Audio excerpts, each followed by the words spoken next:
What's good, initiates? This is your girl, Yaya the Spiritual Doula, and this is the Initiates.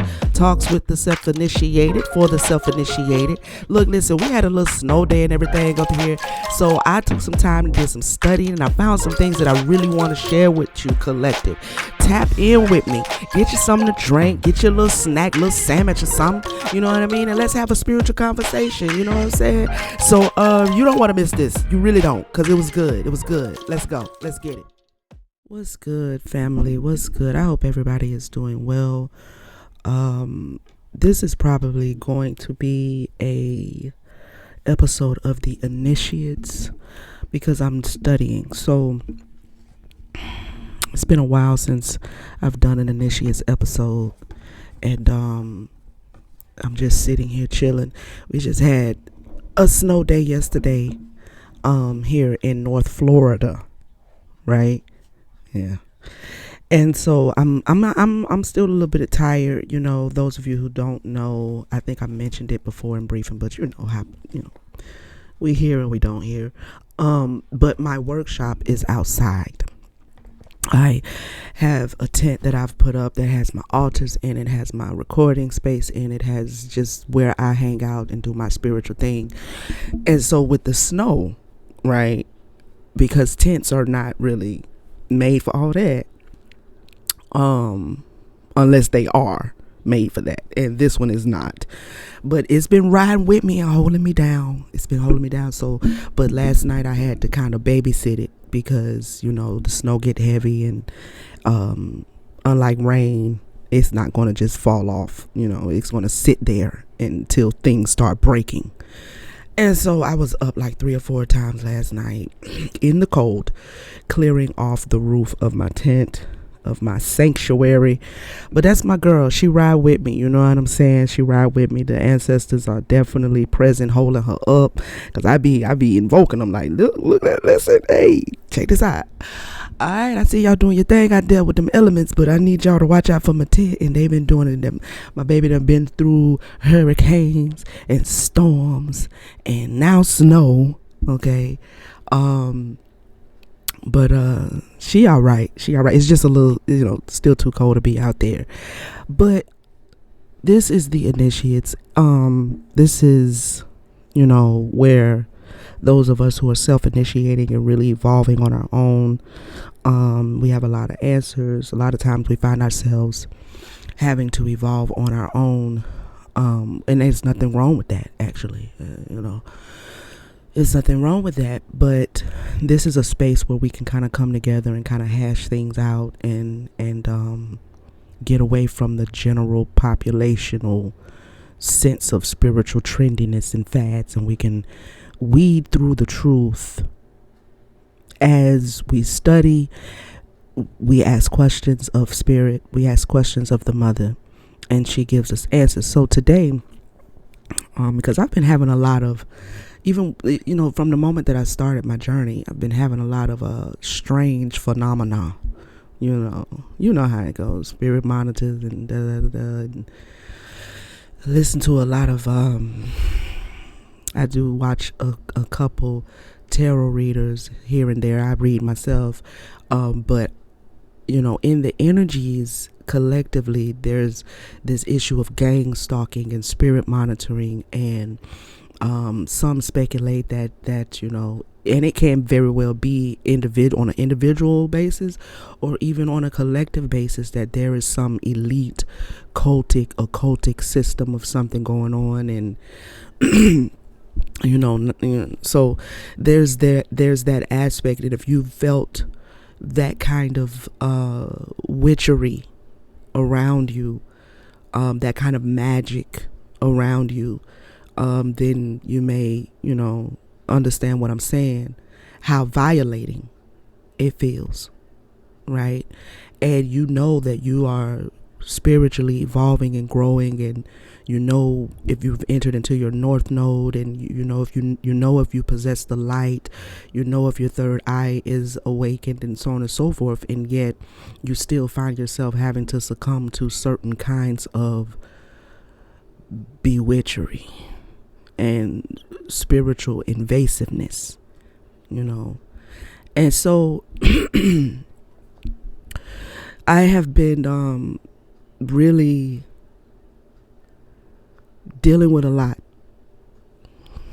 that I don't talk about because to be honest, I feel like the systems, or the system or the matrix or whatever you want to call it, or whoever, the powers that be and all that other shit, I feel like that's what they want to do. They want to create an environment around you to where you either lose your mind or you talk about it, or you get so scared that you don't talk about it.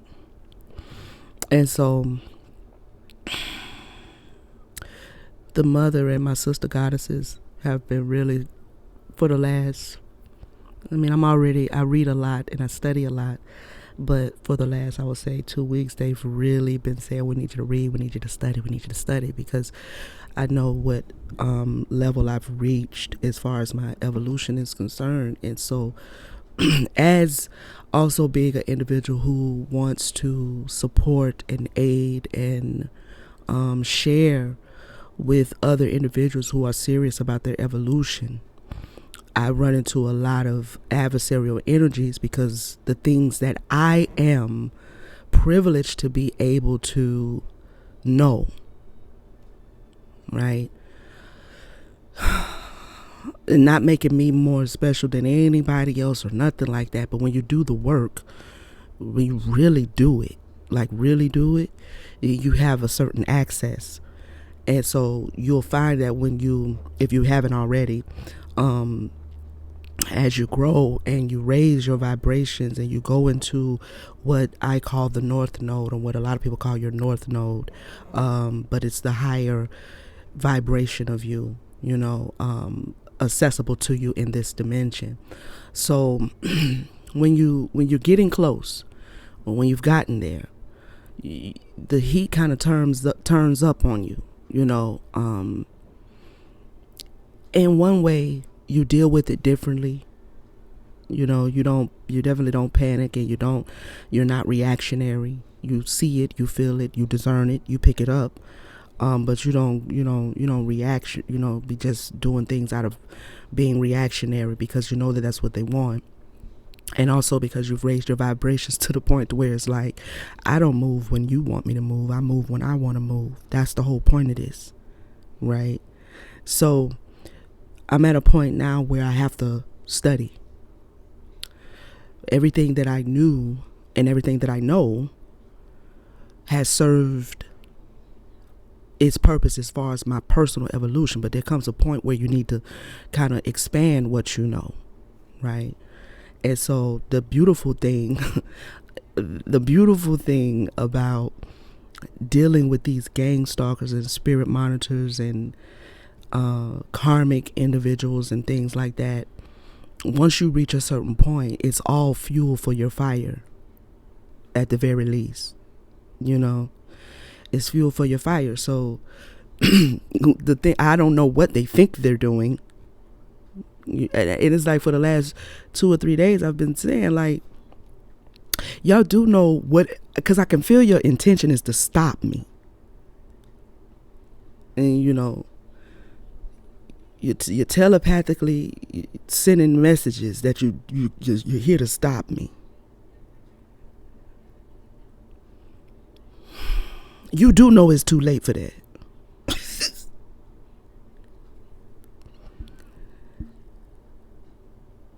I don't know. Maybe you don't. Because once a person reaches a certain frequency, they can't stop me from continuing to evolve, because I've you've already completed a certain thing, right? Been out in the cold all night, so excuse me if I'm covered, and I'm not sick or nothing, but you know how to, whatever.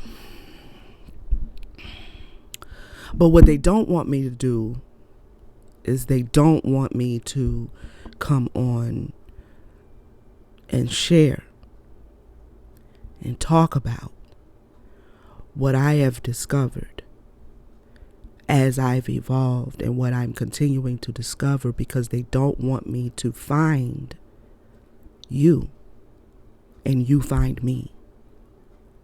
They could deal with one of us individually, right? Because you're going through your thing and I'm going through my thing, and somebody else who's maybe listening, they know what the hell we talking about. Everybody resonates. We understand. You know what I'm saying? But they do not want us to find each other.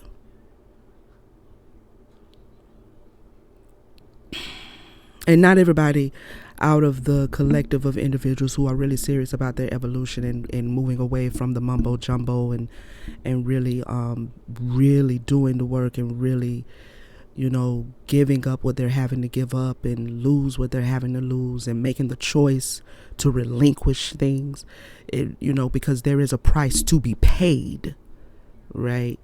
And so sometimes the price that we have to pay is not one that comes into our life by happenstance or circumstance. It's a choice. I have to choose to walk away from that. So that's what's a little different, right? But the coming together of those type of people, they do not want that. And so they fight me individually in my private time when I'm not sharing with you all. I want y'all to understand, like, everybody's not a content creator, but all of us have our purposes and things. And when you're in alignment with your purpose, it just happens to be my purpose to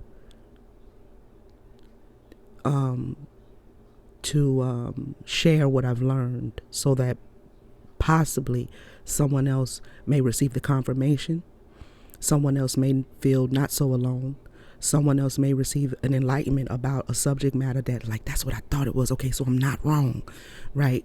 They don't want that because they would rather have everybody divided and in confusion about what is and what ain't and what is and what ain't, than for a collective of people to really say, no, this is what it is, and not to divide ourselves from anybody else who know what they know, but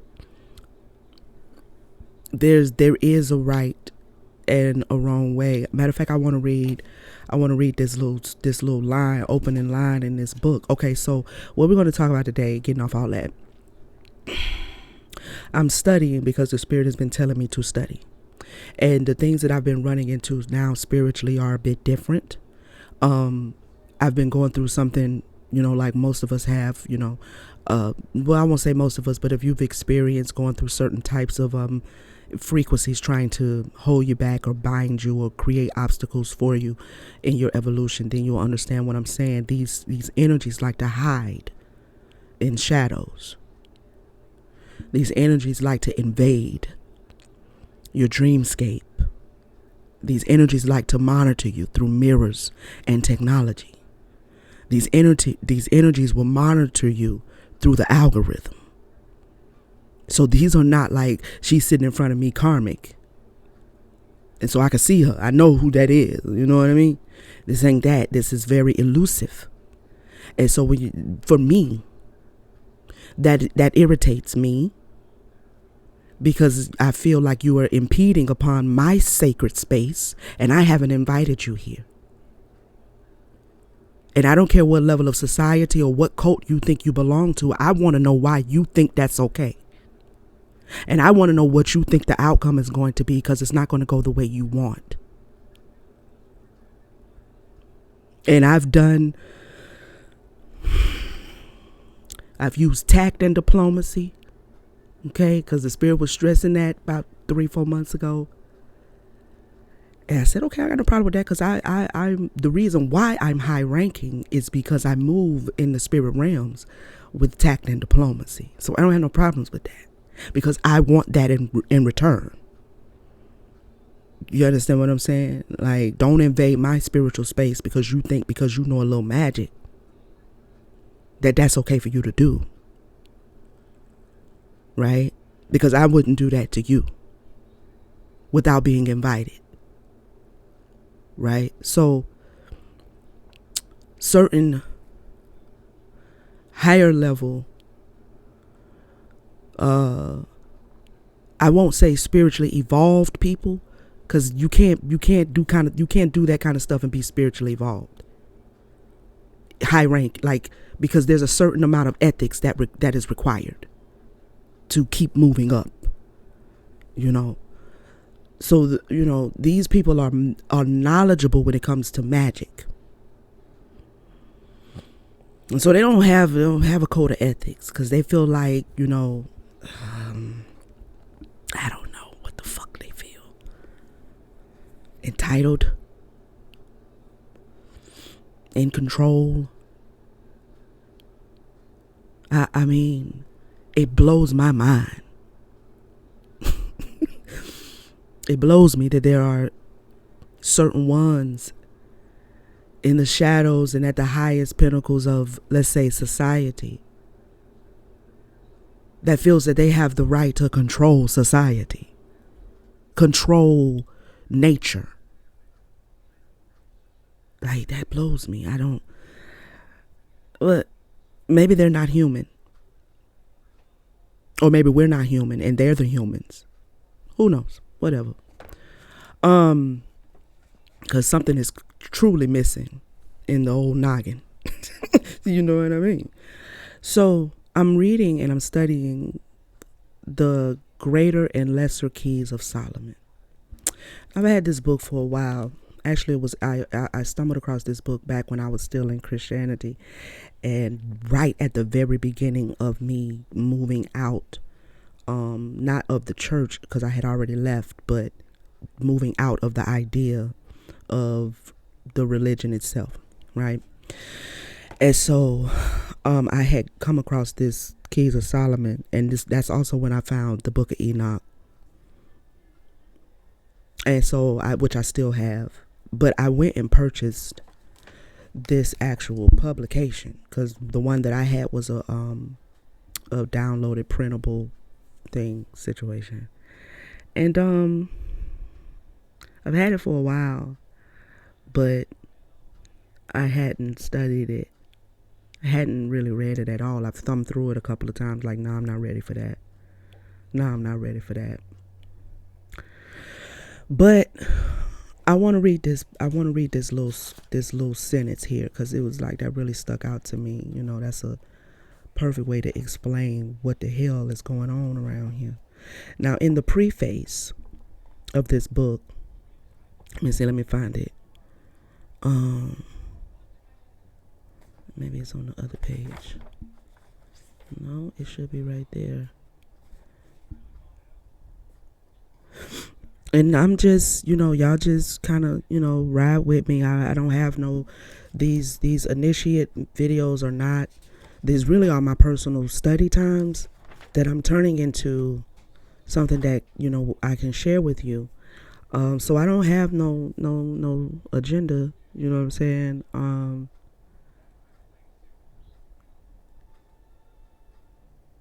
I'm looking for that one sentence that I read.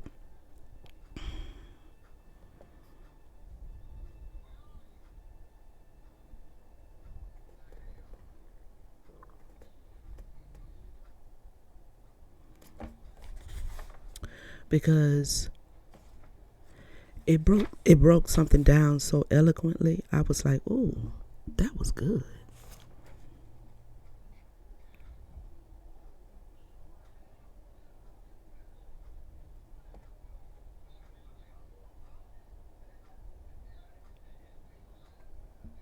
Let me see. I might not be able to find it. It's amazing how you can't find something. And I'm literally, like, I just started reading the book.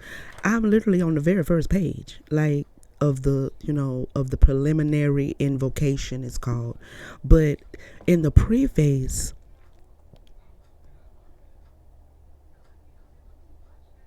there was a sentence.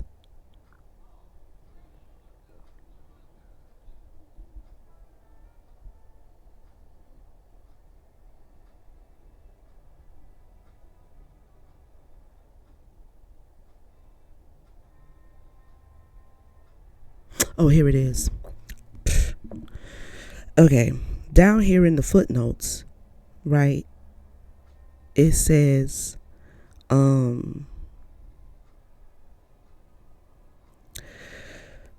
I beg, and this is a quote, from Mr. A.E. Waite writes, I'm assuming in the book called The Real History of the Rosicrucians, page 426.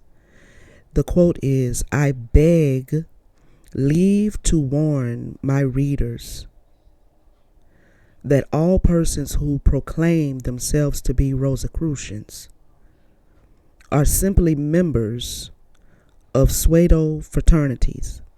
I'm quoting, so that I don't even really know what Rosicrucian is, child. So don't, if you a Rosicrucian, don't be getting mad at me. I'm quoting, okay? Just want you to know. So I don't know whether you're pseudo or not. I don't know. This is this man's opinion. Themselves to be Rosicrucians are simply members of pseudo fraternities.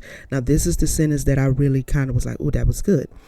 And that there is that difference between the assertion and the fact of the case in which the essence of a lie consists.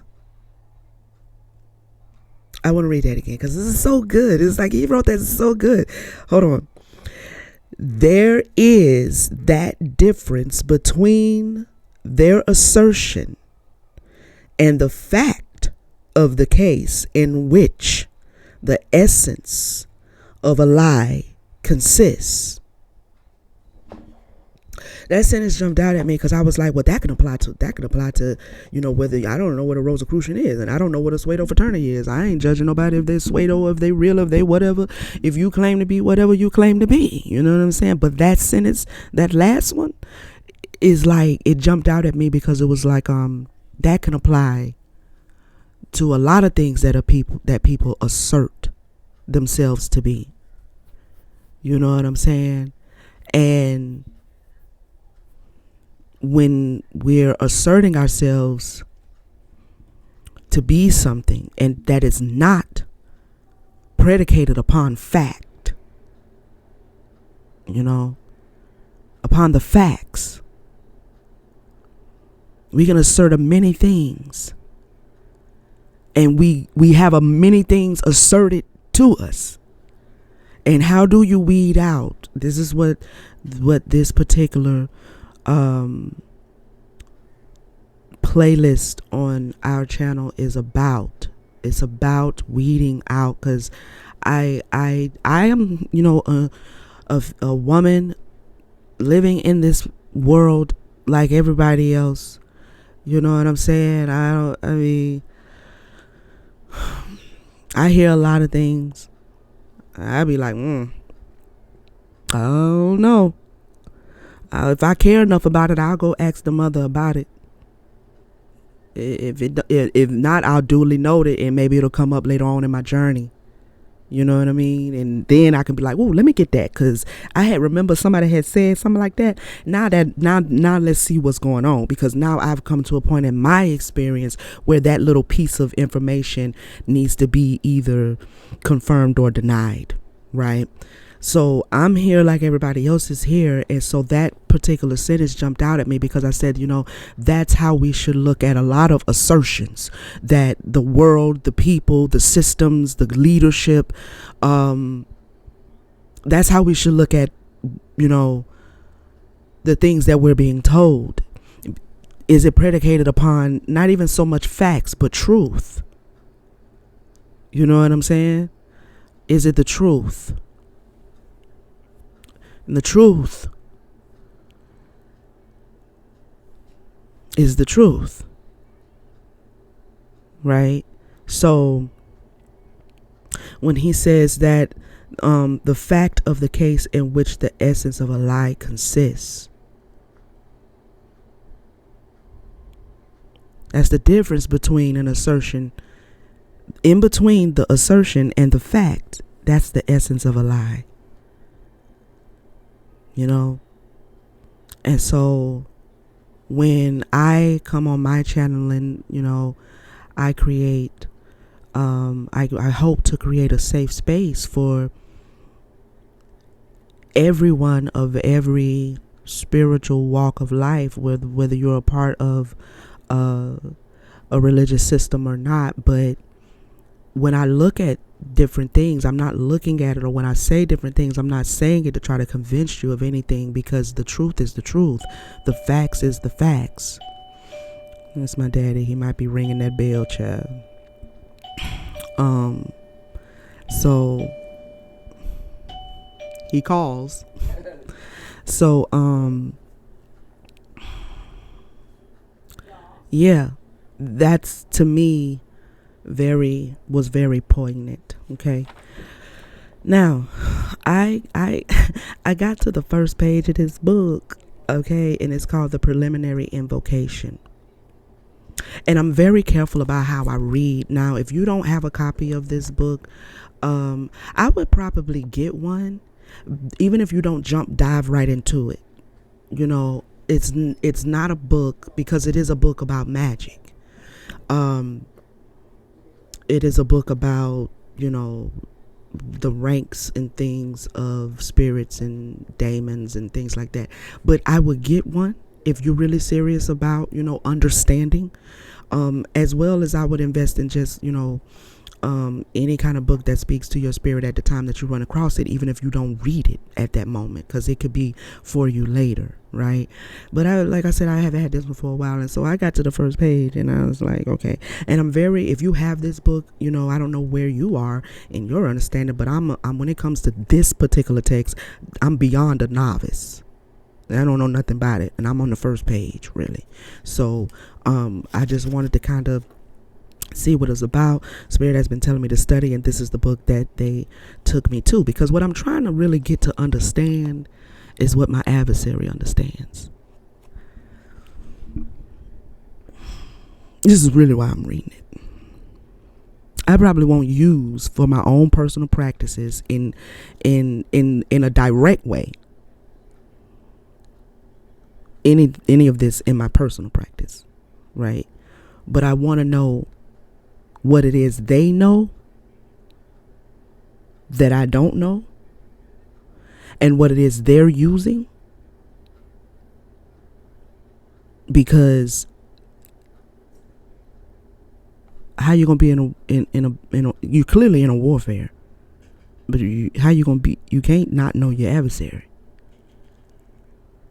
So if the adversaries, which a lot of these secret fraternities and cults and occultic systems and stuff like that, a lot of this predicated upon this shit here.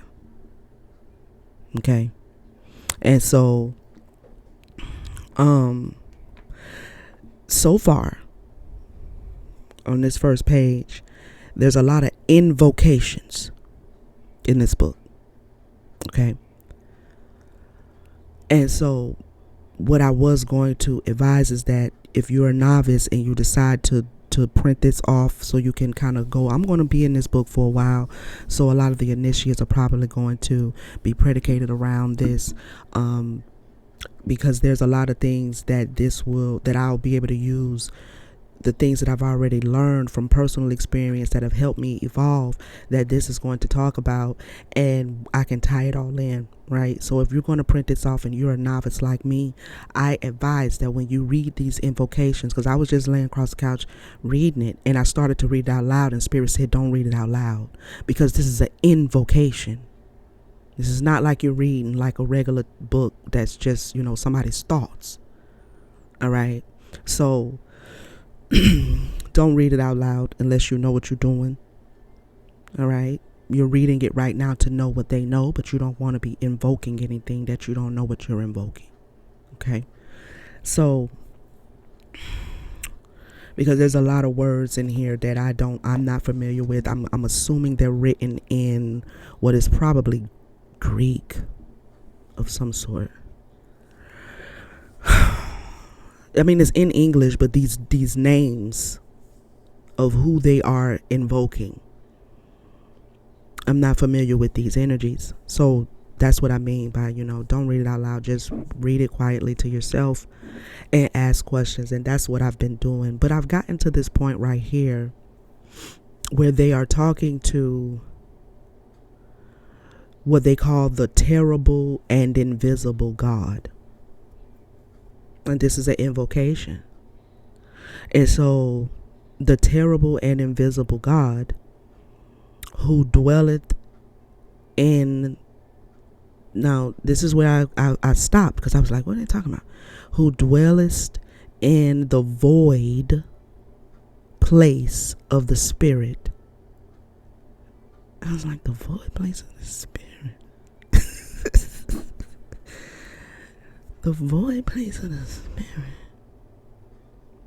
And if anybody is more, advanced at this particular text, you're welcome to leave a comment. Please, let's engage, because I'm gonna tell you what I received from spirit, and we go from there. I'm not, one of those who, when I'm in a student mode, I'm learning. So that's just that, right? The void place of the spirit. And so I underlined that, and I put a question mark on top of it, because I was like, what is the void place of the spirit? So I looked up the term void, and I found it to be kind of interesting, because we use words and don't even really know. I mean, we know theoretically what they mean, but we don't know the definition straight up, point. So I looked up the definition of void place, right? A void place is an empty space or area. Okay, well, that's obvious. It can also refer to a feeling of emptiness or want. Okay, that's obvious, right? So then, more definitions of the void place. A void is an empty space or area. A void can also refer to a feeling of emptiness or want. A void can also refer to a state of non-existence. Now that jumped out, because that's giving a more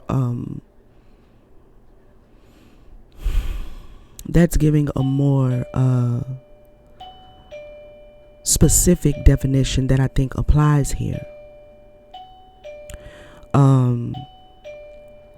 The void in philosophy, a concept that explores nothingness and emptiness. Now, we have heard, at least I have, and if you're watching me, I'm pretty sure you have, we have heard the womb of creation being called the nothingness.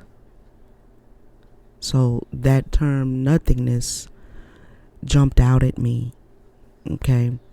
And the term non-existence jumped out at me as well. And so I said, okay, Mother, the void place of the spirit. And so I started, going through my mental Rolodex of, what I've learned and how I've learned things. And I was like, okay, so we're talking about the nothingness. You been taking my side?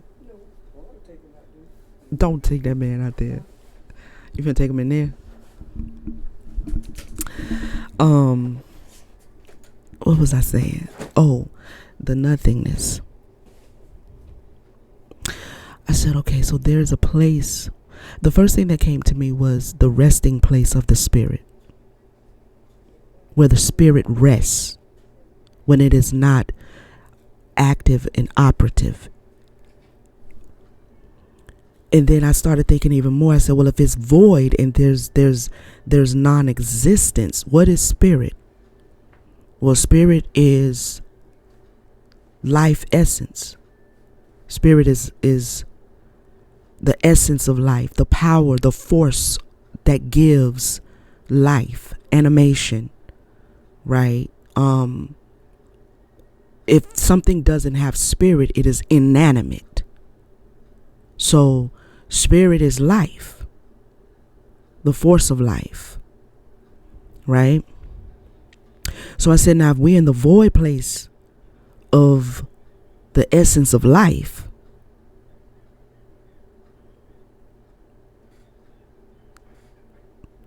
well, how is there then a God in that space?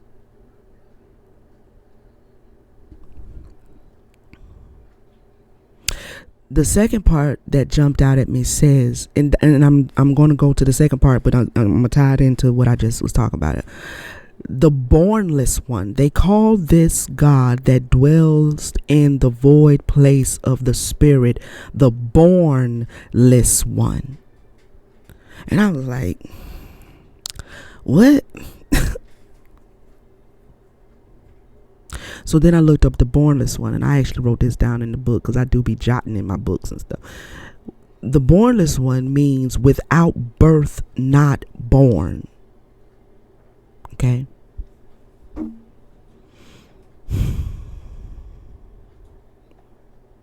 So when I study and I get to a point to where something in the text is not already spiritually conscious to me, I stop, and that's when I start having a conversation with spirit, because see, this is the only way, you know, this is how I study. You know what I mean? This is how you weed out the mumbo jumbo of everybody who, you know, is there for you to learn from. But this is how you weed out as to what is fact, what is truth, right? Because not everybody is going to teach you the truth, you know, because there's a big difference in the truth and what is true for you, right? So a lot of times you'll find people teaching what is true for them as the truth, and you kind of have to. So what I do in order to kind of keep my journey and path of learning and growth, you know, pure as I can, is when I go to spirit. I'm studying, but I go back to spirit to help understand, right? So the bornless one, who exists in the void place of the spirit. Now, the void is the place of nothingness, the place of non-existence, right? So then the spirit began to talk to me about the womb, because I know that the nothingness is the womb of the mother. Okay. And so, since I know that, when spirit mentioned the womb, I said, okay, the womb. I said, but if he dwells there, the womb, how is it, why are they not calling it a it?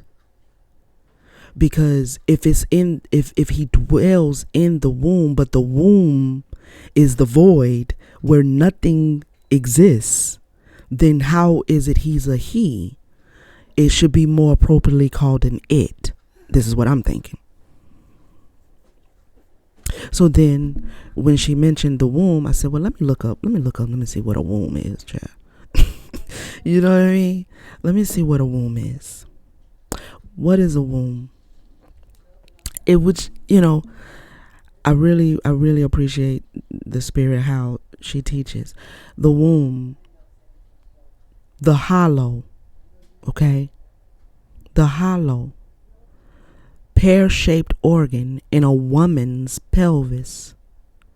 The womb is where a fetus, unborn baby in parentheses, develops and grows, also called uterus.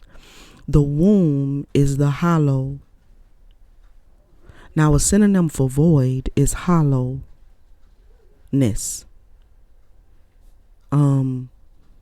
Let me make sure I show you right, because I don't think because I looked up void meaning, and then I looked up the void place. All right. Let me see. It was, where was it?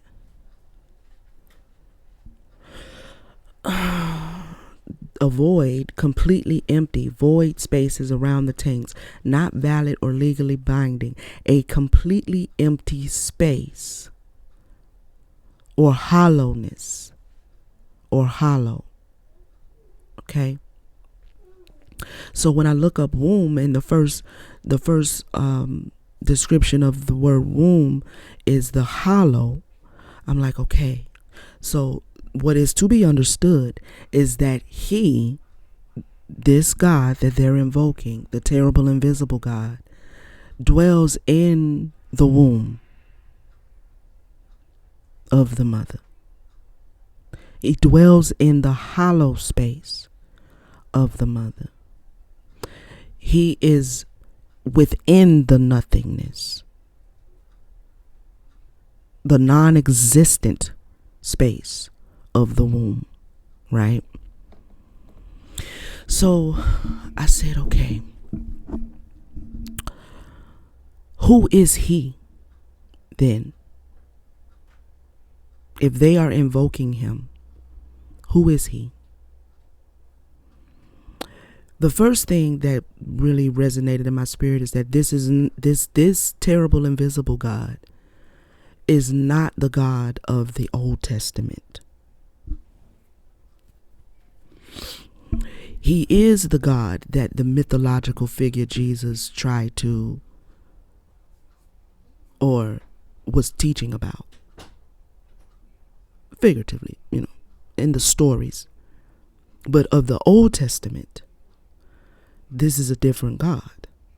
How do I know that? Okay, let me kind of break it down, because when I start getting downloads, and then I'll be like, oh shoot, let me jump into a video, and I didn't have to remember, right? So I put the book down and I went outside for a little while, and she kind of was making it make sense. I said, okay, if the womb, if he exists in the void, which is the womb, then he's not the womb. And see, this is where I started really kind of understanding it. She said, he's not the womb, he exists in the womb. He is not the womb, but he is the consciousness of the womb. And I think I've said it in other places. I think I said it on a Sacred Empowerments, the video that you can go and check out when you get done watching this one, where I was breaking down that the God of the Bible, particularly the Old Testament, which I call God their Father, okay, is not her masculine. Is not the masculine. He's not the masculine of the mother. And so I was saying in that particular episode of Sacred Empowerments, I said, we, or anything that is physical, is her masculine. Anything that is physical, that is animated and has spirit and exists physically, is her masculine. Okay. This God that they are talking about, that exists in the void, which is the hollow space, which is the womb of the mother, is her masculine consciousness. Whew. Consciousness. So this Father, this God is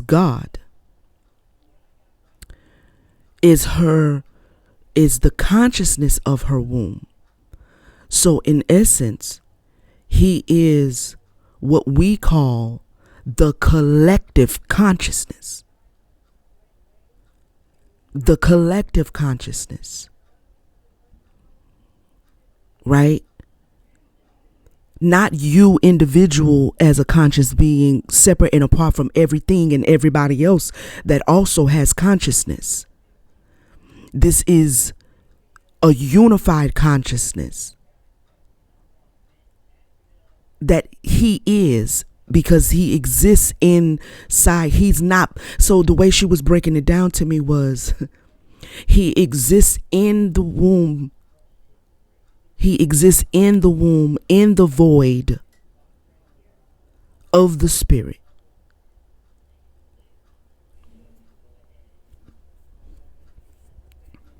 He is not the womb, but he is the consciousness of the womb.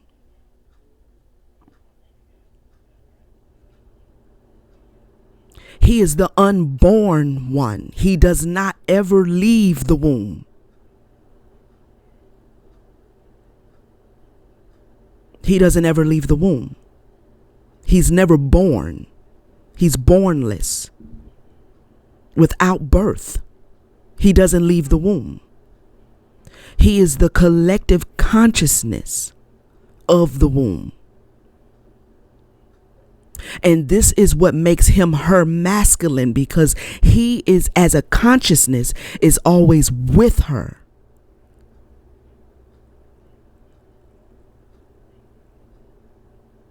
Okay?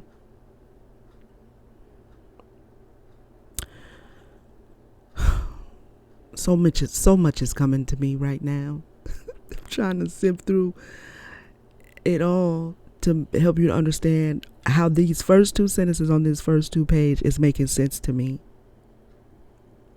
Right?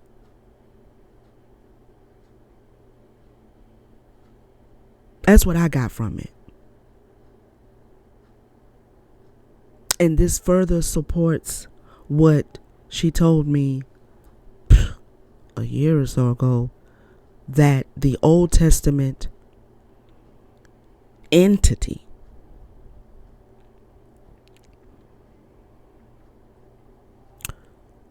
and if you want to call him a god, call him a god. Let's just say he's a god, but he's not her masculine. And what I mean by her masculine, I mean the masculine, the frequency.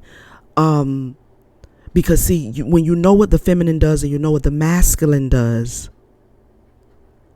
his job within her womb, in the nothingness, is to receive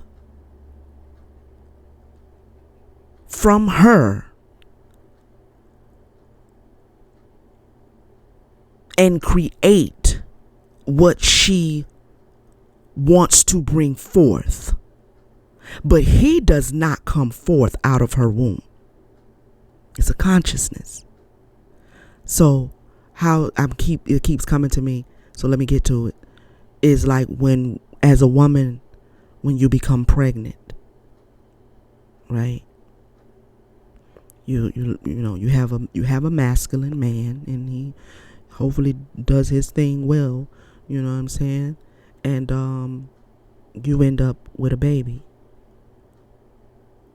There is a consciousness clearly inside of the womb of a woman that the father over here who did his thing, right, don't have nothing to do with, as far as that intelligence of the female womb to take a zygote, turn it into a fetus, and the fetus into a baby, or however that go. I don't know if it's a fetus or what phase it starts becoming a fetus. I'm not going to get into all of that. Right, and it becomes a baby. You know, you got a baby, that's not a fetus. And it might be at the like third trimester, I don't know. Right, but you can't call it a fetus. Like, I don't know, maybe you do. But in my mind, a fetus is like, third trimester type stuff, and then as it keeps going, like you pregnant, it's a baby in there. You know what I mean? But all of those phases of gestation, that manifesting of the physical form is a consciousness that the father who planted the seed has nothing to do with.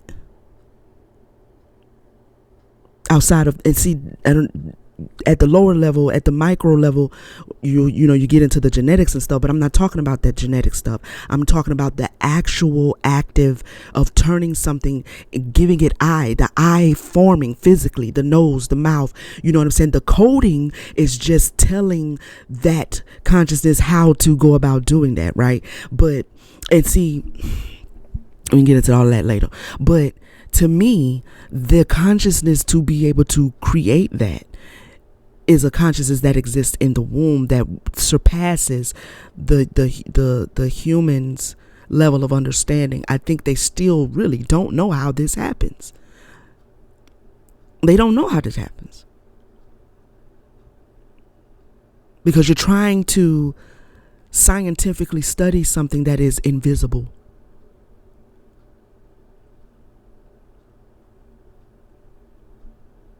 And according to them, terrible. And I don't know what they mean by terrible.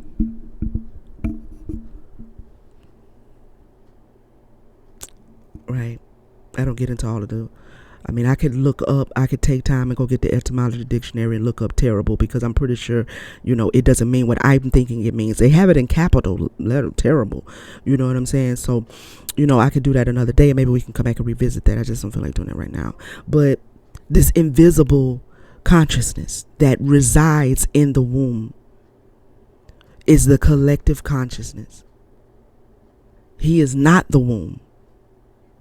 And this goes back to what I often say is people who don't understand healing and they don't want to heal, or maybe it's not the lifetime, you know what I'm saying, for them to do it, they will argue about masculinity and femininity and who is this and da da da da da da da da. I'm not arguing about, the all of creation being feminine. I'm not arguing about that. There's no argument about it. You can argue with yourself. You understand what I'm saying? You can argue with yourself, because to have a certain spiritual understanding is to surrender one's ideology to truth. You surrender your dogma to truth.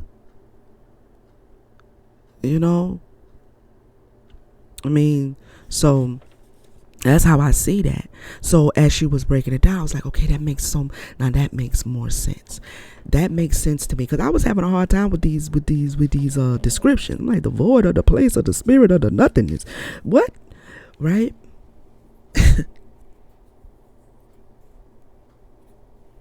The bornless one. So I feel like, wait, let me go back. I want to go back. I want, because see, before I got to that part, they're still talking to, because see, the first line is now I'm going to read this out loud, because now I know what the bornless one is. Okay. I invoke the bornless one. Okay.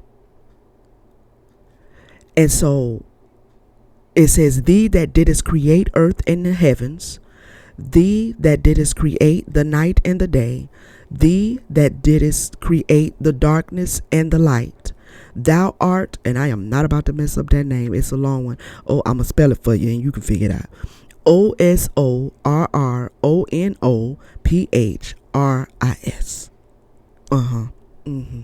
I'll wait. Whom no man has seen at any time. Thou art JABAS. Thou art JAPOS. Thou hast distinguished between the just and the unjust. Thou didst make the female and the male. Thou didst produce the seed and the fruit. Whew.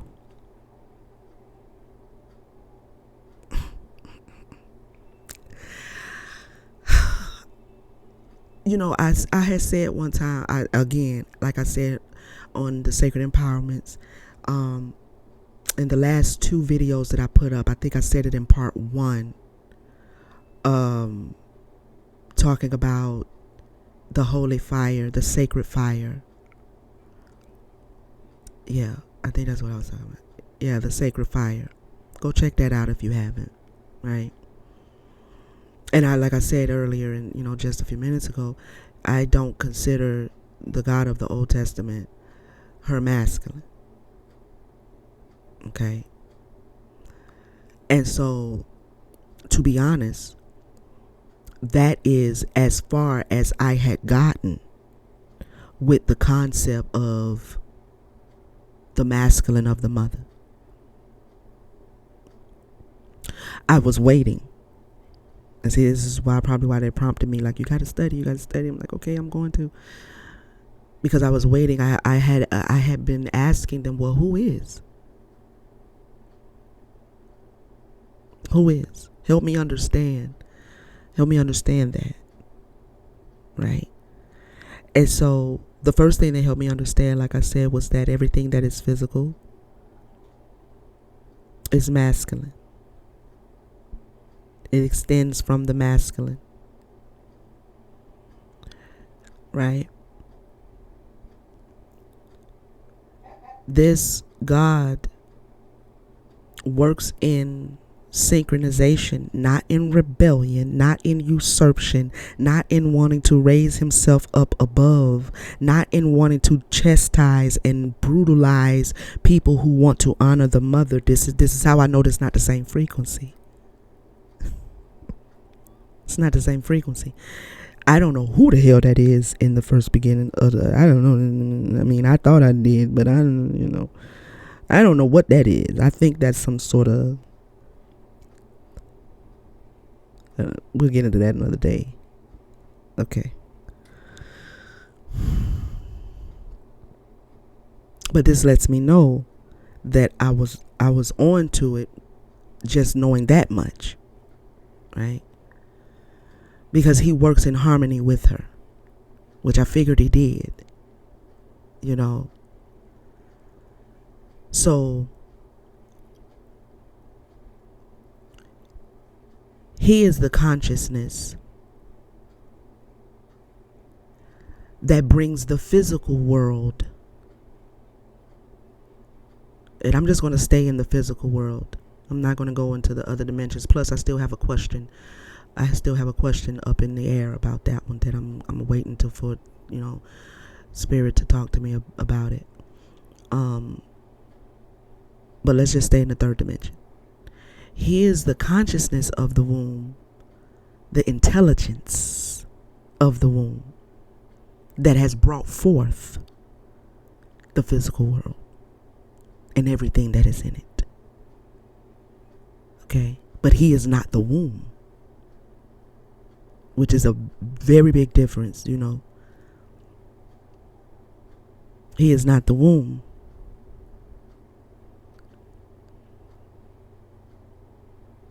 So, thou didst produce the seed and the fruit. Well, the womb of a woman, when you look at the totality of her womb, and I know they like to call the sperm seed, but technically it's not seed. The egg is the seed.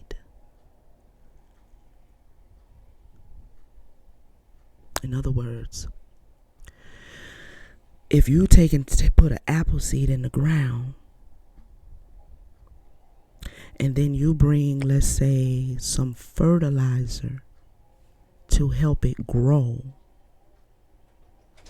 or there are minerals in the dirt that allow the apple seed to break through the outer shell of it and begin to give you a small sapling that eventually grows into a whole tree. Those elements in the dirt, or that fertilizer that you add that aids in its growth, is not the seed. I mean, you gotta stop with the foolishness.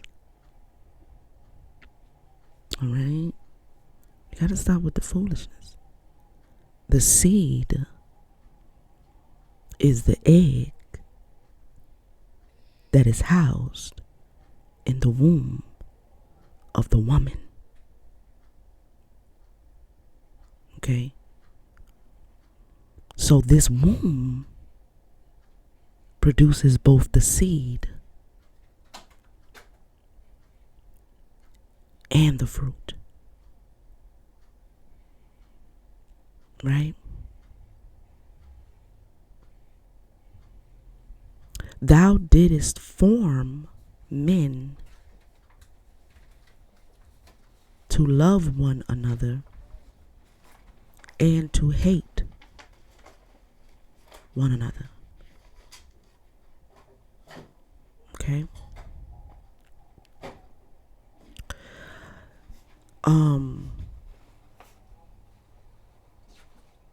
I don't want to read that part. This is the part I wanted to get to. Now they're still talking to this bornless one. It says, hear me and make all spirits subject unto me, so that every spirit of the firmament and of the ether upon the earth and under the earth, on dry land and in the water of whirling air and of rushing fire, and every spell and scourge of God may be obedient unto me.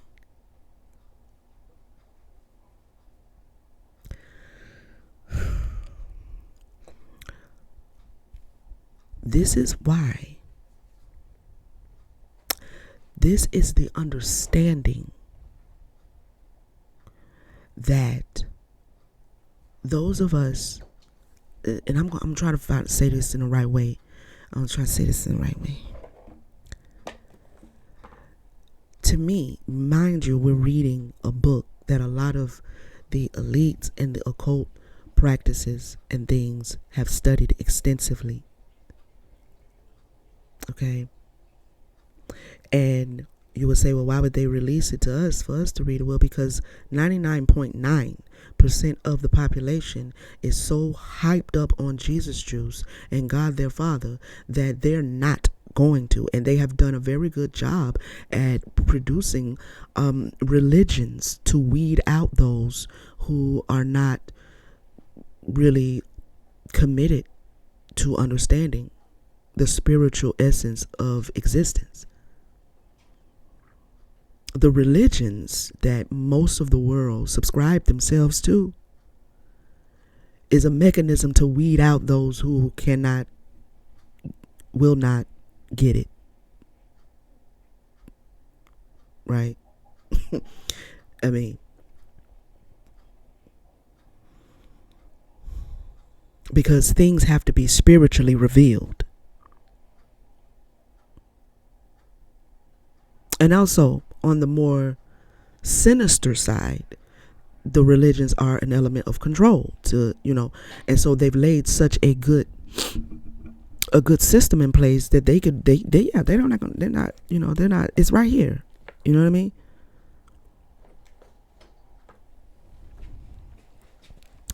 But for those of us who are seeking to understand,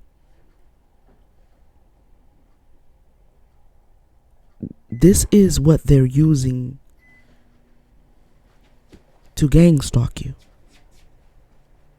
This is why it is that you can be on your spiritual evolution and going down, doing your thing. Like, you're growing, you're evolving, you're shedding, you're meditating, and yet you still have these experiences of being gang stalked. And how do they keep getting into my force field?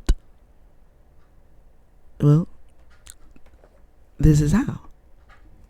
Because according to, and I'm on the first page, I ain't even got in here deep yet, y'all. Like, we ain't even got in here deep. We on the first page.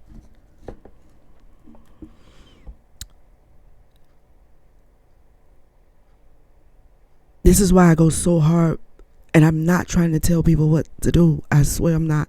But I have to share with you, the truth, that you have to know very surely when you say God the Father, in your mind, in your consciousness, who are you talking to? Because if you're still talking to the Old Testament idea of this God seeing heaven and hell and woo woo woo and divisiveness, because if you look at him, he is divisive.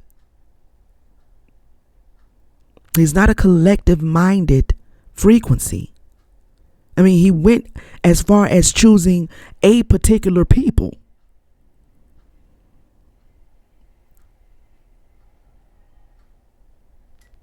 Right?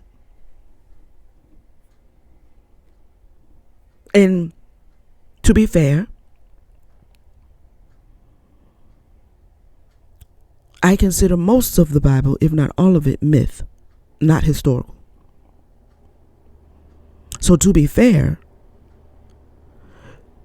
going back and looking at even at that Old Testament God from a mythological standpoint, because I look at the stories as myth, so then the God of the stories must be myth.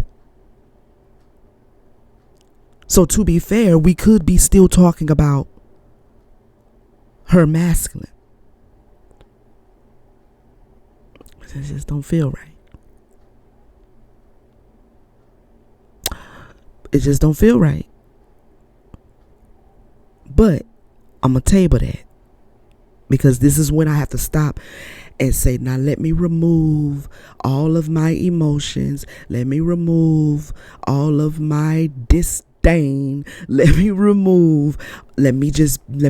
pull away and look at that again through the eye of spirit and through the eyes of what I'm now learning. See, this is how you continue to evolve, and you don't get caught up in dogma, because you have some spiritual people who do get caught up in their own dogma. You know what I'm saying? And it's like then they end up being trapped and yeah, spiritually gifted, but not really an evolving soul, because you're trapped in trying to force what you know to be the only thing to be known, and it's always more to know, right? I'm not one of those people. I'm not one of those teachers, and I'm not one of those students. You know what I'm saying? Like, I would be doing myself a disjustice, and I'm not about to do myself a disjustice trying to prove anything to anybody else. Like, that's not gonna happen. All right. But this invocation right on the first page,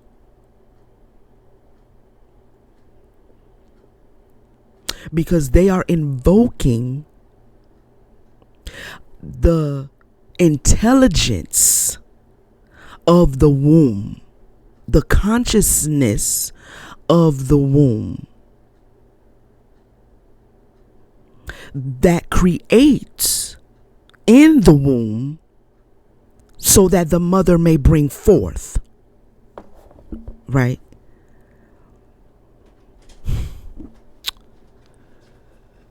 So what they're invoking, if you are on your spiritual journey and yet you haven't risen to a higher understanding of that consciousness, then though yes you are, high vibrational, yes you are doing your shadow work and things, yes you are, but you haven't quite reached consciously the understanding of what it is, what kind of magic they're using against you to be able to impede upon your spiritual space. But it says right here, hear me and make all spirits subject unto me.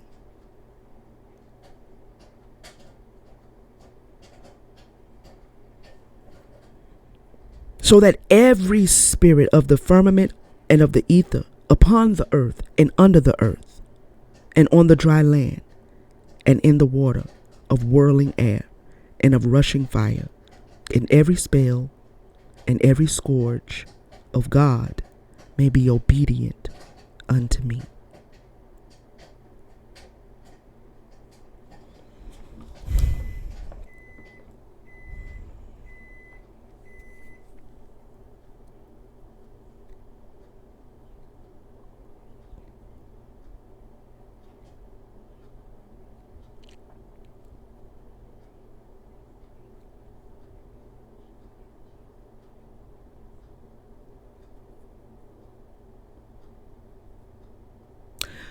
That's a lot of power to have.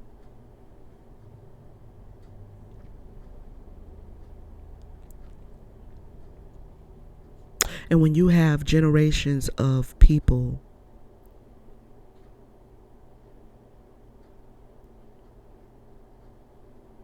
who have been passing this down, the how-tos, I'm sure there's much more that they know that's even not in, but this gives us at least a foundation to understand.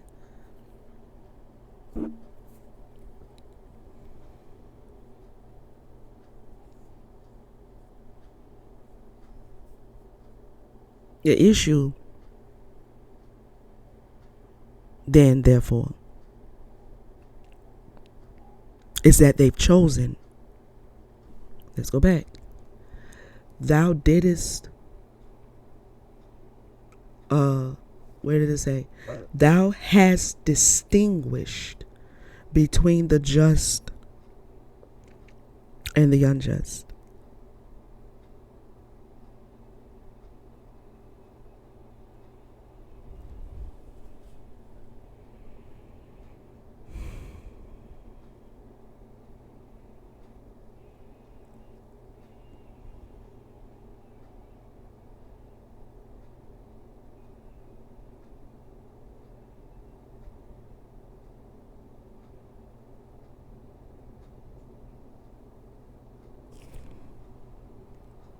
The issue that I see is that if this be the foundational principle of a lot of these cults that invade the lives of people,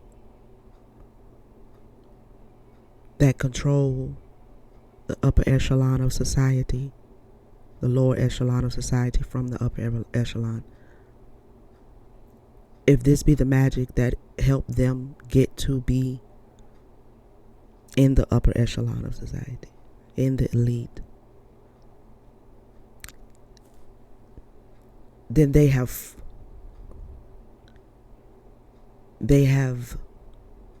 in my mind and in my opinion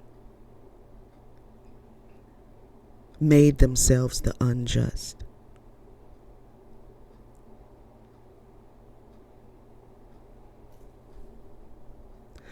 Because this is why I shied away from studying it. Because in my personal spiritual practice, I don't deal from the frequency of control.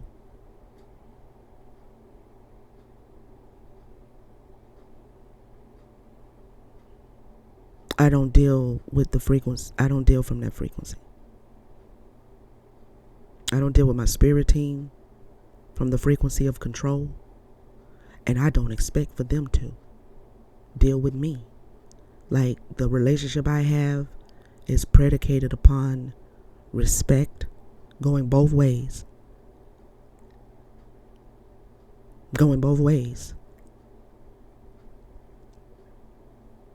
Right?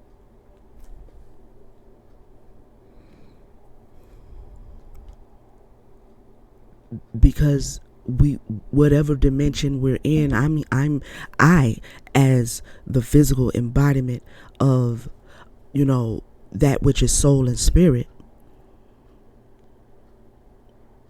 I reside in this dimension.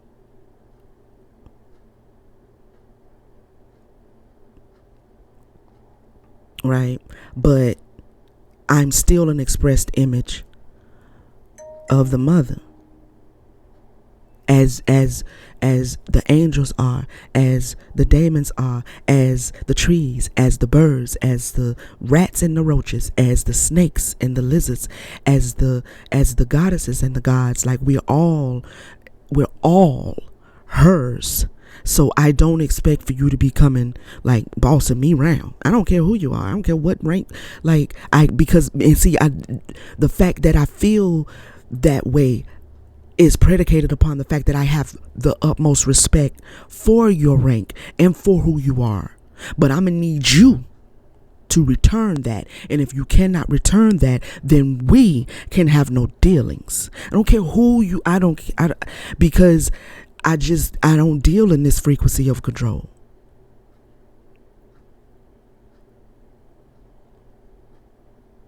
The magic that I get done, when I get it done, the elements honor me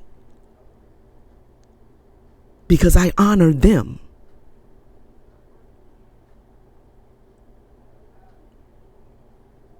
Right? Like, I have demons, though I don't, it's hard to explain, it's hard for me to explain, but my relationship with the goddesses is different than my relationship with the gods. But the respect is given across the board.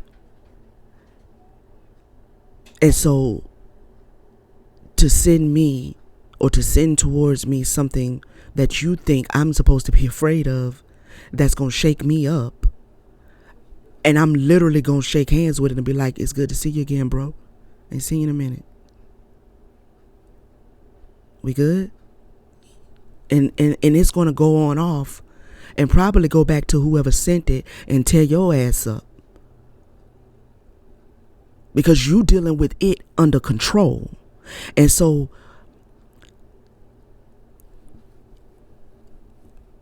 and I'm dealing, and then you send it to me, thinking you doing something, you made it obedient to you, to come over and do something to put fear in my heart, shake me up. And then when it comes to me, I greet it with respect and honor. Because it's not inherently evil. You are. You are inherently evil.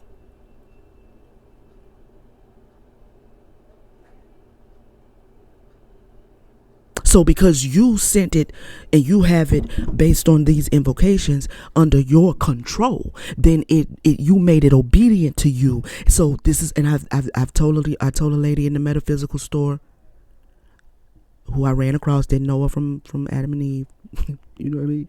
Didn't know her, but melanated sister.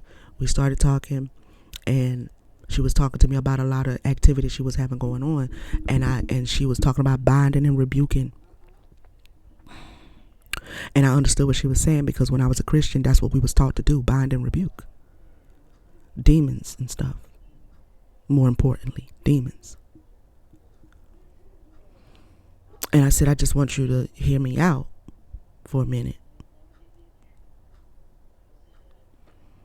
But what I've learned is that they're not inherently, these are like not as they're not innately evil or inherently evil like we've been taught. But what's really been happening is that people who have had this magic have been having them under control, which is what I've been knowing. But now I'm reading this and I'm like, this is why I kind of stayed away from this book, because I don't deal from control. I don't deal with them from control. But it's also why you can't send none against me to kind of like pin me up. It doesn't work. I'm a different frequency. Right? But they've been having them under control. So while they have us in the church telling us to bind and rebuke them, they've been in their cathedrals and in their museums and all up under their dungeons invoking, and then getting these spirits to do what they want them to do. And so when the spirit comes to you, it comes to you and it starts, intimidating, or it comes to you and it starts doing whatever it was sent to do. It could have been sent to cause sickness, could have been sent to, like cause harm or whatever the case may be, or catastrophe. But that spirit is operating under this vocation.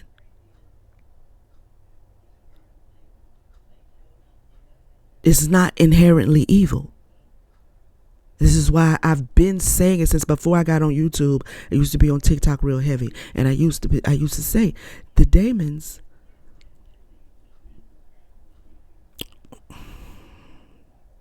like, they're not what you've been told they are.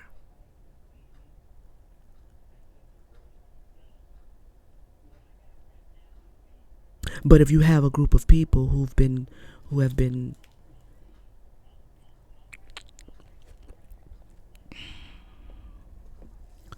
because if you remember, and this book is about this, and what I do remember from the first printout that I when I first looked at this, I was still in the church and very much a prayer warrior.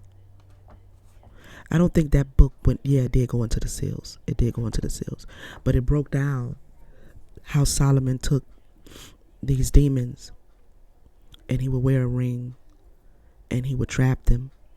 You know, he would ask them who they are, what they do, what their powers are, so on and so forth. And he would bind them to his ring. Right? Now, this is not in the Bible. This is in, you know, I think it's in this one. I think this is the same one. This one looks a little bit more involved as far as like the rituals and stuff. I can't remember if that print off went that far. I don't know. But it did break down all of the demons, their names, what they did, how to defeat them, so on and so forth. Now, as a Christian prayer warrior, I'm like, I didn't hit a gold mine. I'm going to be binding their ass left and right. You know what I mean? Because, you know, if, you know, in the church, at least in the church that in my time in Christianity as a prayer intercessor and a prayer warrior and everything like that, like, to be able to call a spirit by its name gave you that much more power over it. And I still think that stands true to some degree. You know? So I'm reading it, you know, back in the day, and I'm reading this same Key of Solomon thing. And so I'm like, oh man, I got their names now. They've been hiding this. Why the church ain't talking about this? How you gonna be binding? You know, so I bind homosexuality. I bind lust. I bind, you know, you binding symptoms. You binding and rebuking symptoms. You're not binding a spirit. You understand what I'm saying? And it's not really enough to say the spirit of. You know how many spirits of lust there is? How many spirits of greed? How many spirits of a thing? Like, spirits of, like, that's not really, which is why most of the time, most of them don't have the power to bind nothing. They think they do, but they don't. It's also why the scripture said that a spirit goes out of a man and then he comes back and he finds it cleaned and swept him. But when he go and gets 7 more worse than himself, and then they be the condition of that man be left off worse than it was, that's how all that happened, because you don't know enough. You don't know enough. It does, you know.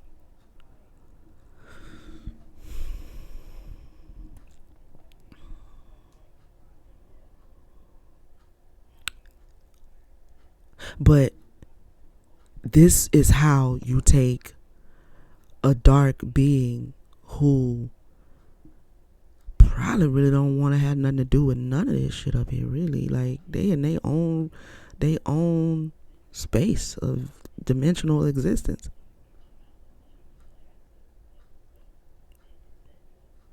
You know, whatever job or task they do have, they may just be in judgment. I don't, you know, this is the things we have to study. Like, we have to ask. You know what I mean? You come over here into the spiritual side and you still carrying with you a lot of religious dogma. And then you get your ass whooped, and then you want to run back to the church and do podcasts about how you left witchcraft and how you how you left from voodoo and went back to Jesus because Jesus saves and shit. And you put your crystals down and everything. You got over here and got your ass whooped because you tried to take that ignorance, and I mean ignorance in the truest form of the word, that Christianity breeds, and you tried to come over here on the spiritual side and translate that over here. But over here, you got to be learned. You know what I'm saying? And you got to take your time. You got to study to see, like, you got to study not just text, but text coupled with studying the existent world around you, studying your inner world, your outer world, studying you. Because ain't no scapegoats over here. Ain't nobody paid it all over here. Right? And so people come over here. I know y'all probably heard of them as initiates. You know what I'm saying? And they get their ass whooped. And then they run back thinking that they're avoiding witchcraft. They ran from spirituality back into witchcraft.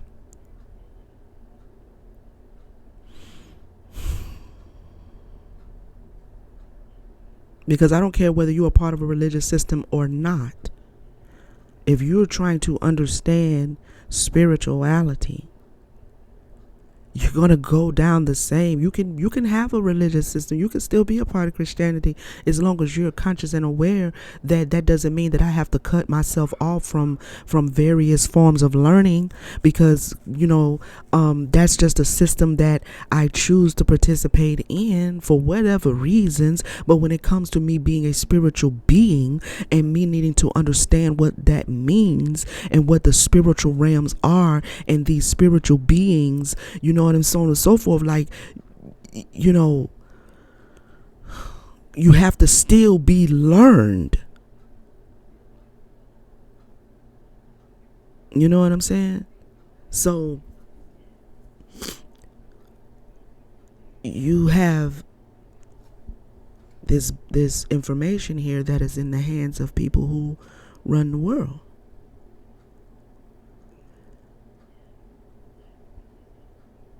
And want control.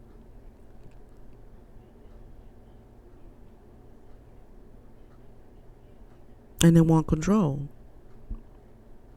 And this is part of the reason why I feel like this particular bornless, invisible God that they are talking about is the collective consciousness of the existent world.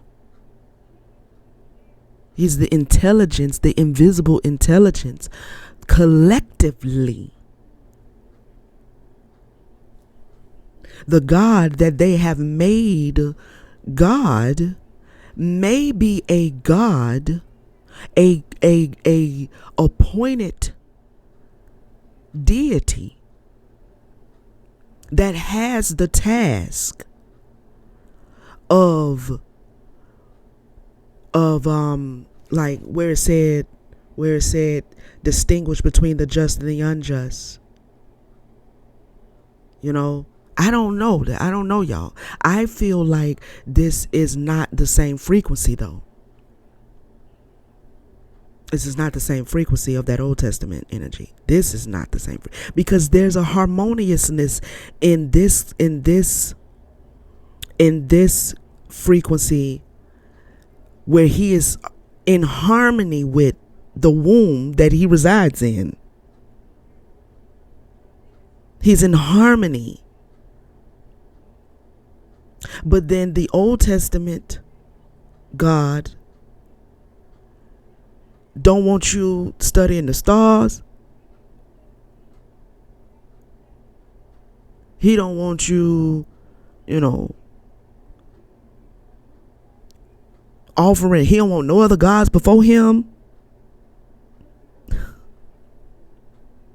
He's a jealous God.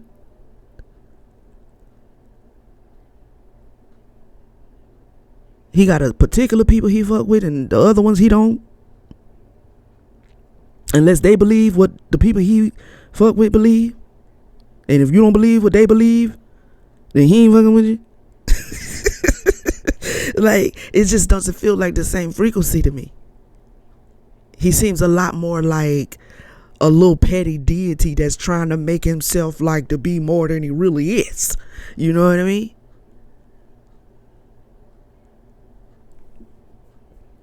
And so the people in the shadows and in the higher echelons of society that are using this here Solomon stuff are invoking the invisible consciousness of the collective consciousness while pointing us, you, to this lesser deity, which leaves us completely undefended, which leaves us completely available for whatever kind of mind control, whatever kind of spiritual invasion, because they're pointing you over here. And based on this, he would be under their control too.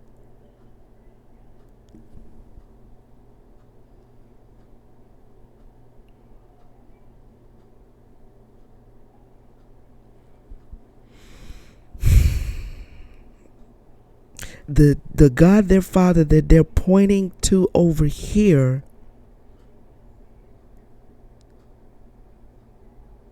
who is not in harmony with the womb. How do I know that? Well, let's just look at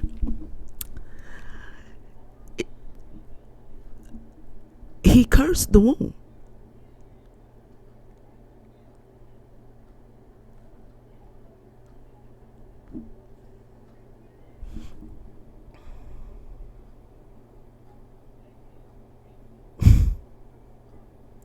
The second Eve, them found out they was naked. And he was like, what? Who told you this? He cursed her womb. And her crown. By making her subject to Adam. Although she came first. Because the woman always comes first. You have to have a womb. Like, this is not rocket science. You know what I'm saying? Like, it's really not, once you start really locking in, it's like, it's not rocket science, right?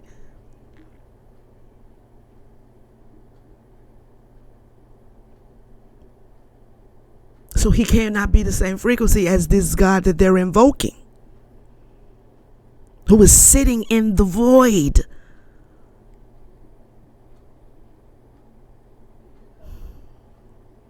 He's sitting in the hollowness. He's sitting in the womb of the mother. He is the intelligence within the womb that forms, but he is not form. Man, look, listen to me. Look, listen to me. It's getting darker. Let me change the brightness on my thing here. It's getting darker outside. It's not getting dark outside. Is it just my black hair? Hold on. Let me see here. Let me see if I can pull up this thing without messing up stuff. Hold on, y'all. I don't like the way the thing. I feel like I'm too dark. I should have turned the light on. But I think I adjusted it, and now I'm seeing that I don't like that. I mean, it's not about seeing me, no way. Let's try to do something real quick though. Hold on, I gotta be able to see though. There we go. Brightness, let's turn that up a little bit. Not too much, because I don't want to be all pale. Is that better? That better. I'll stay right there. Alright. Oh, shit. Yeah, whatever, child. I'll turn on some light next time, because, I got my new webcam, y'all, and I'm still figuring out how to use it. Anyway, what did I just say? He's the consciousness. But he's not form.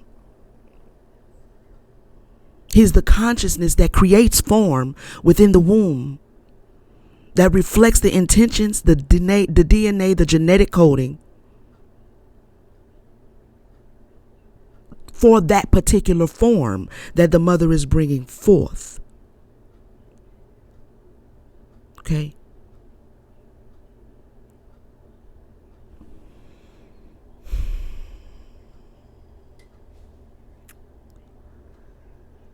So while they over here invoking the collective consciousness and making all spirits obedient to themselves through this incantation, this evocation, they're pointing us to this lesser spirit who would then therefore also be required to be obedient to them based on this invocation. Because it said, did it say, all spirits subject unto me, so that every spirit of the firmament, because if he's not the consciousness, if he's not the masculine of the mother, then he must be a spirit.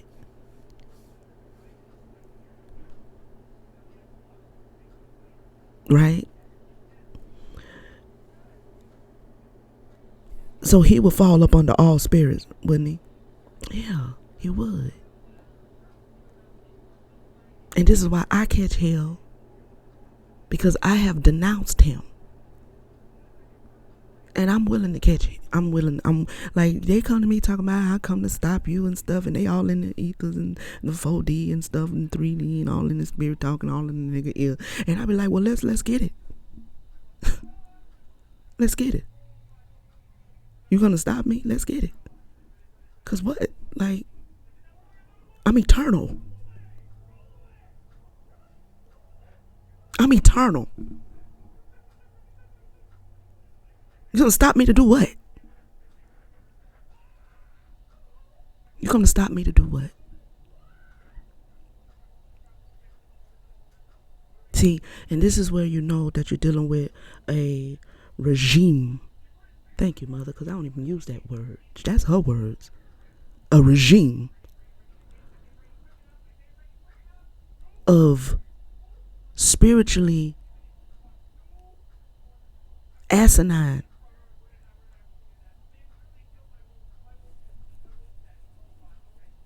people.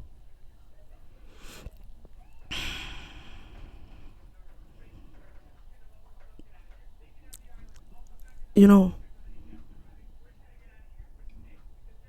you like to fight battles and lose, because that's what's about to happen.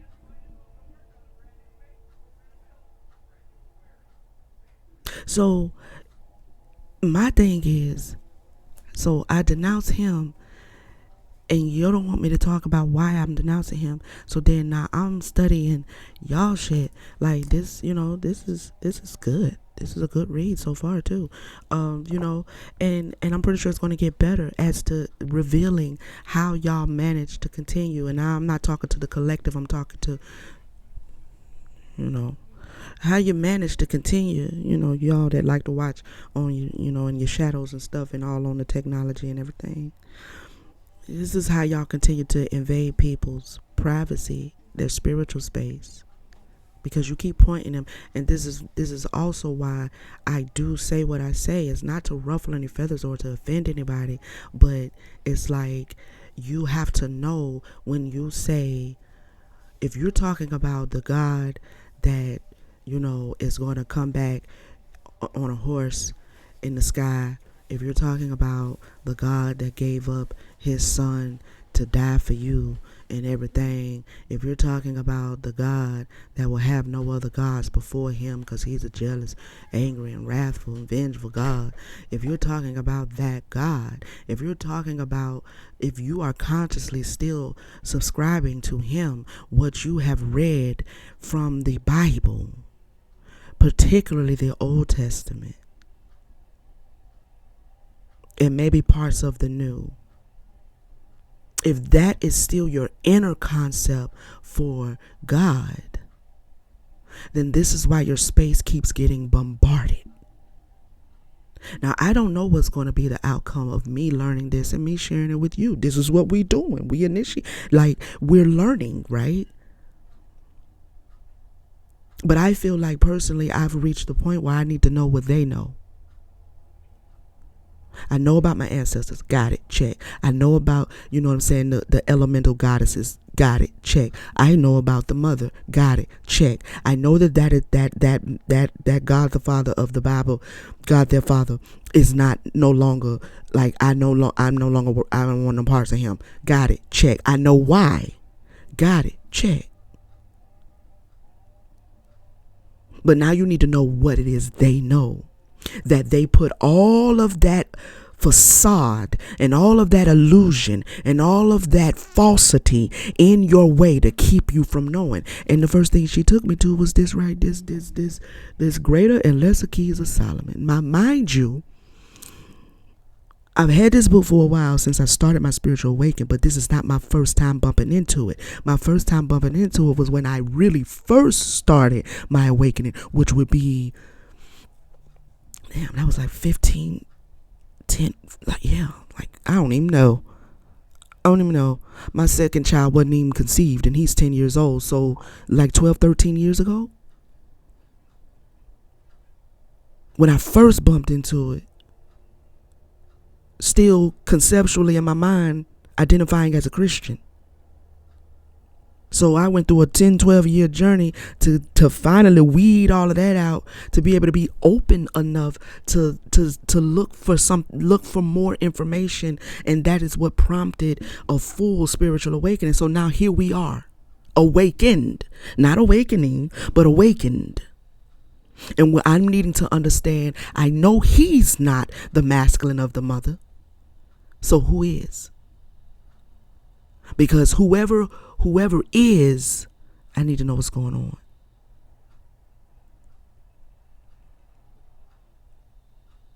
Right? How, although I've been walked away from God their Father, the idea of him as being God, this is not what they penetrate my spiritual space with. What they penetrate my spiritual space with is that I'm also a spirit. You're also a spirit. So if they're doing incantations and invocations, asking, see, and this is why it's getting more difficult for them. The more I have aligned with the mother, the more difficult it has become for them to actually influence my life or influence my frequency. Right? Because when I first started, you know, and I was still learning and stuff, like, I didn't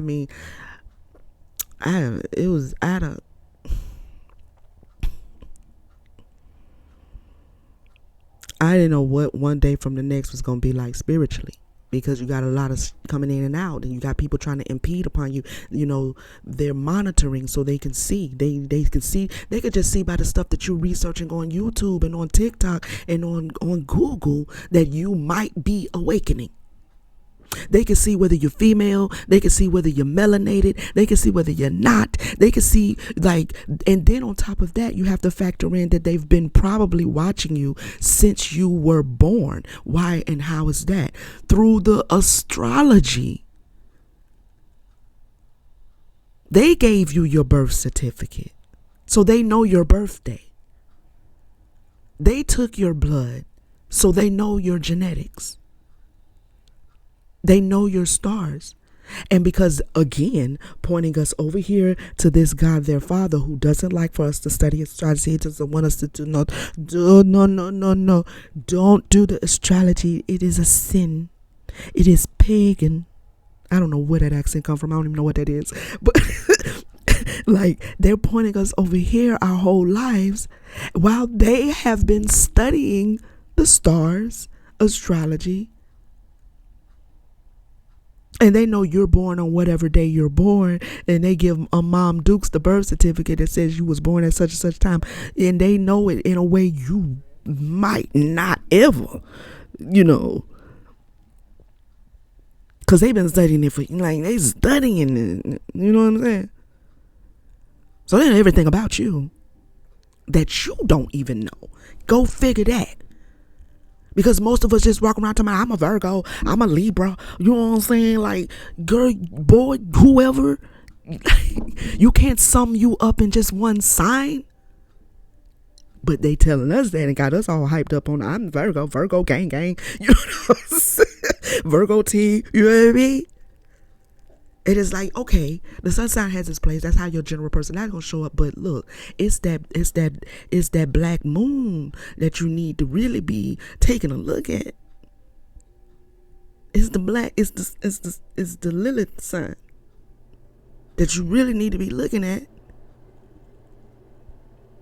You can't even look at her because you ain't even looked at your moon sign really good.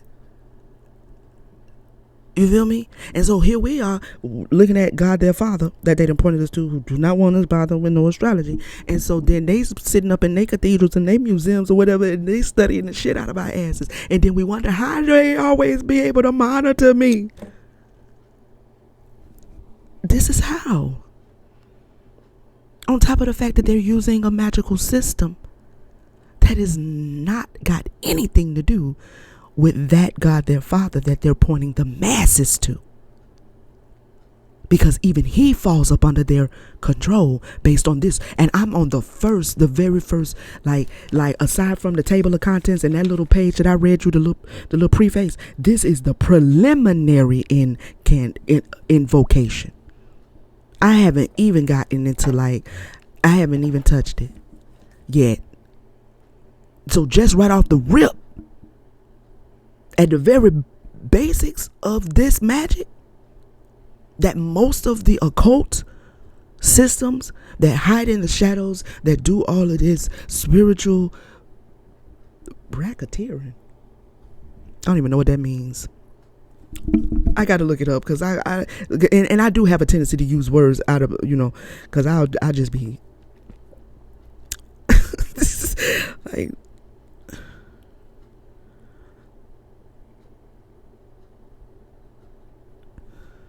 dishonest and fraudulent business dealings. She said racketeering.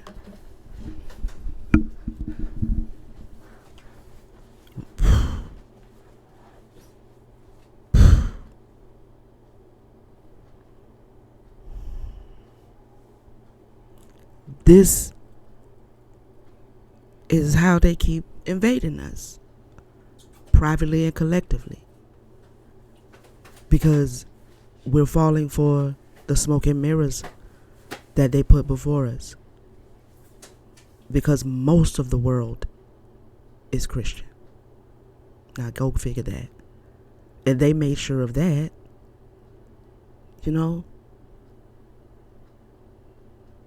And based on the frequency of these people, if he was really God and really powerful, why would they want everybody to know about him?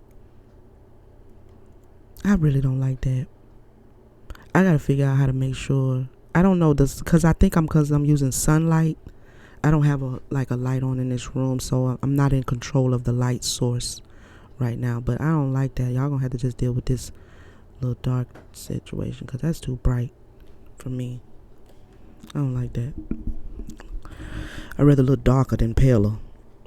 Anyway, and then now what's going on with the AutoZone? You got it together? Do you got it? No, you don't have it. What are you doing?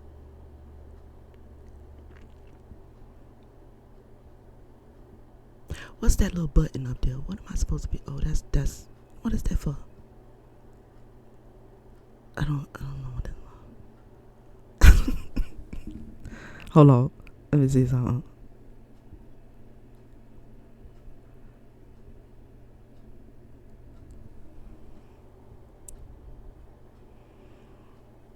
This mugger jugger tripping. I'm about to be done for this particular episode anyway, though. You know what I'm saying? But when I come back on, I'm gonna make sure I control the light because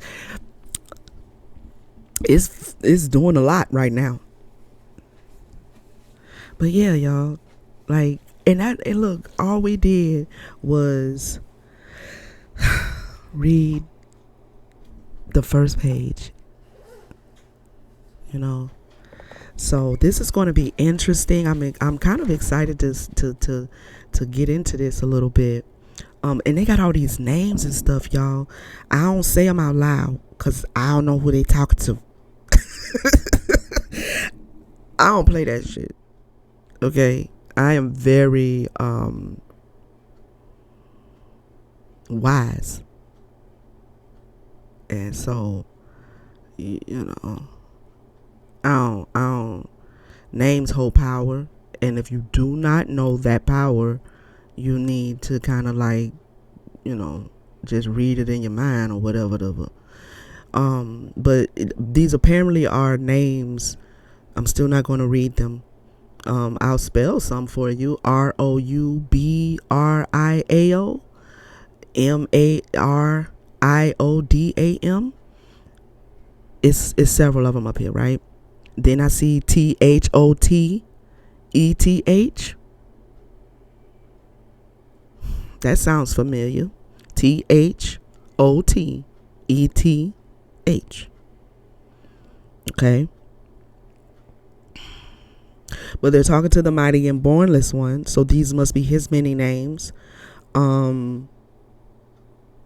invoking,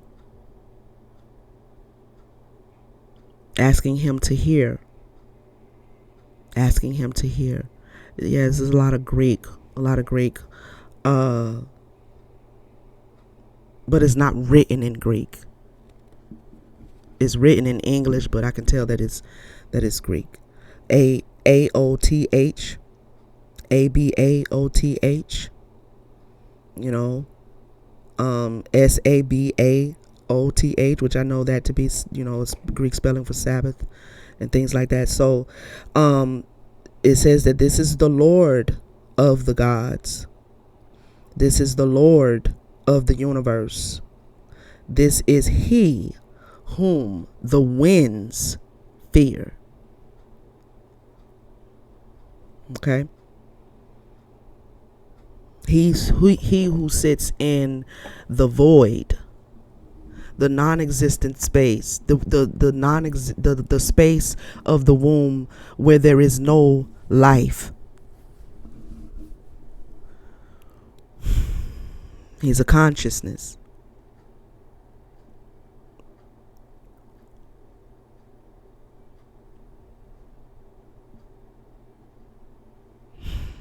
And so I might come back on later, and like if I sit and keep thinking about this, she gonna start running it down to me in a different way for me to really grasp my mind around what she's saying.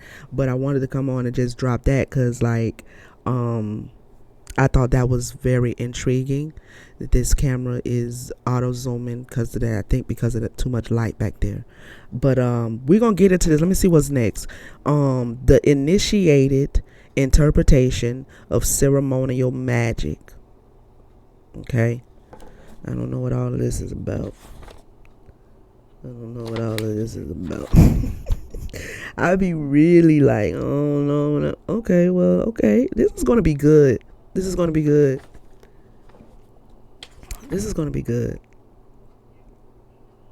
And then it talks about the preliminary definition of magic. This is gonna be good. I hope y'all come back and just rock out with me a little bit. I need to start going live on these. If y'all please hit the like button, okay?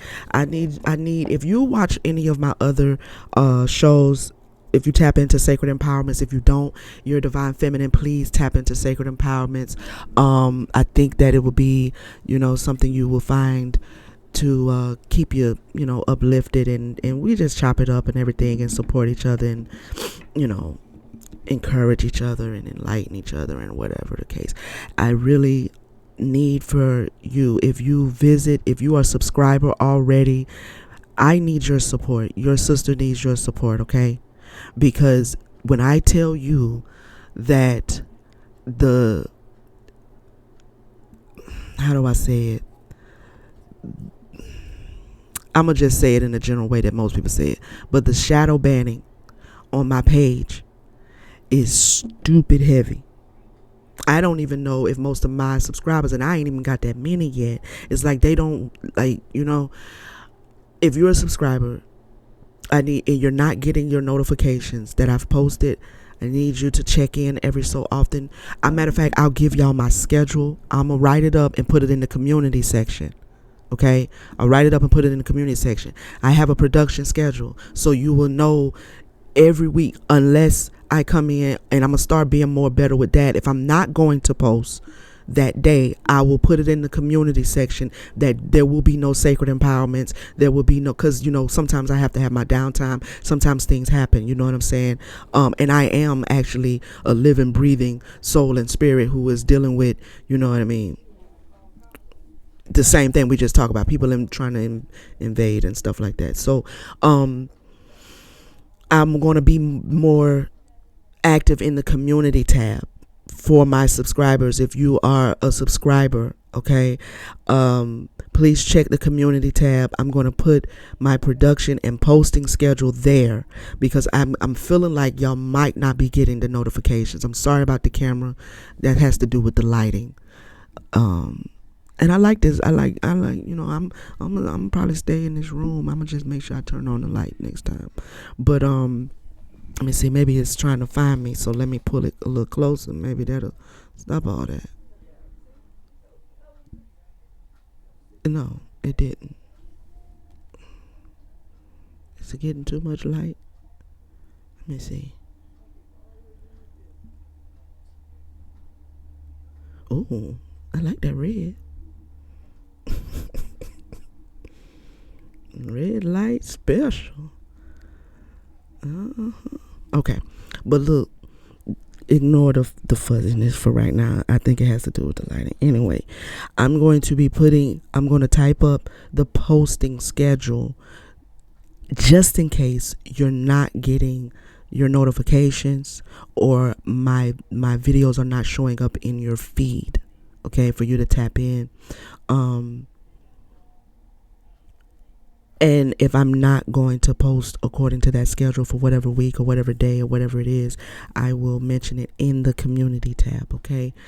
But what I was going to say is that if you are a subscriber and you're watching this, or if you're going to subscribe, come on over, because we would love to have you.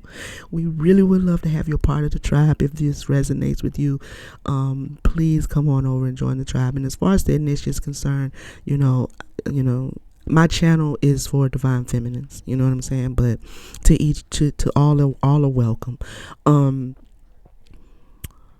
What was I gonna say?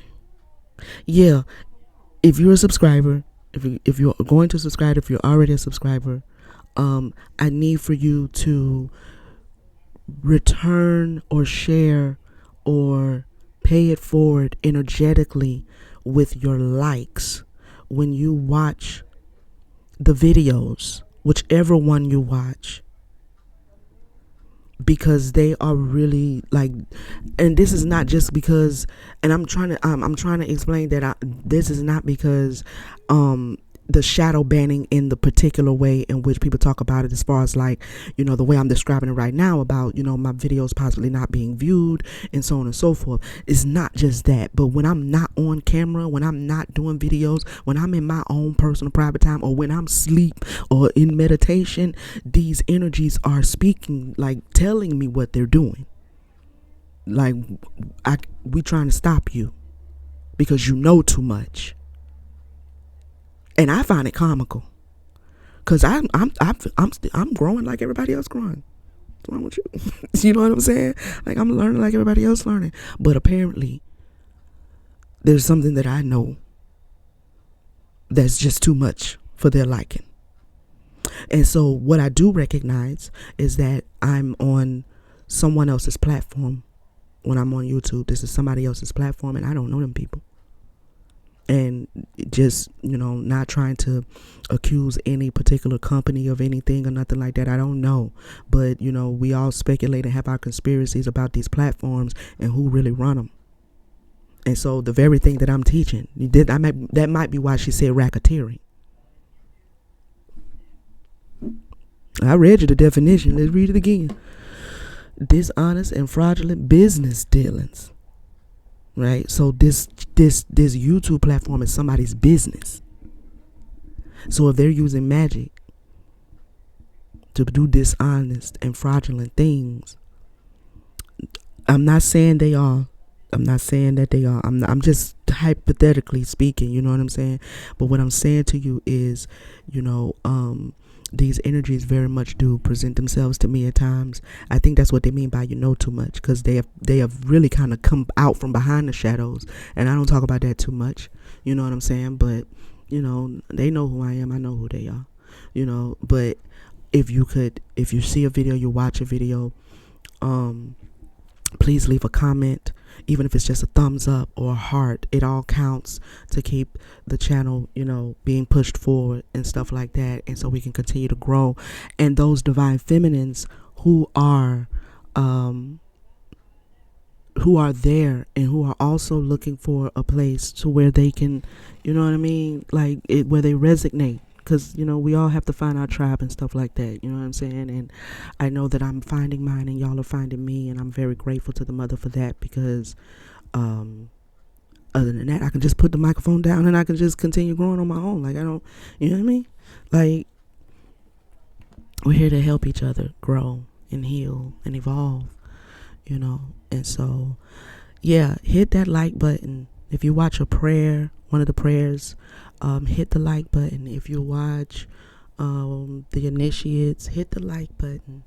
Anything that you watch, leave a comment. Even like I said, if it's just a heart or a thumbs up or a hey girl, you know what I mean? Like anything like that, it all is a good way, a beautiful way for us to collectively create this space for us to learn, grow, laugh, so on and so forth, and just chop it up on some spiritual stuff. So I really appreciate y'all. I hope that this was a good initiates, and get you a copy of this. If you don't have a copy of this, you ain't got to buy it, because it's on the internet. Because my first copy of this, it was a PDF, and I downloaded it. You can find it, free printable PDF of this, and then hopefully it's the same thing. Matter of fact, I'm gonna go online and I'm gonna find a PDF of this if I don't already have it in my Google Drive, because I might. I'm gonna find a PDF, and then you can kind of go along with me. You know what I'm saying? And I'm using a lot of caution. Okay, so we're not gonna be opening up no portals and stuff. I'm using it with a lot of caution. I just want the information, but I don't dabble in it as far as on the magical side. Not until I have the information. And even after that, I probably won't. But I love you all. You know what I'm saying? Y'all stay strong, stay up. You know what I mean? Stay on top of your spiritual practices and stuff, and keep your crown covered. There's a lot going on out here right now. All right. I'll see you guys on the next one. All right. Peace, family.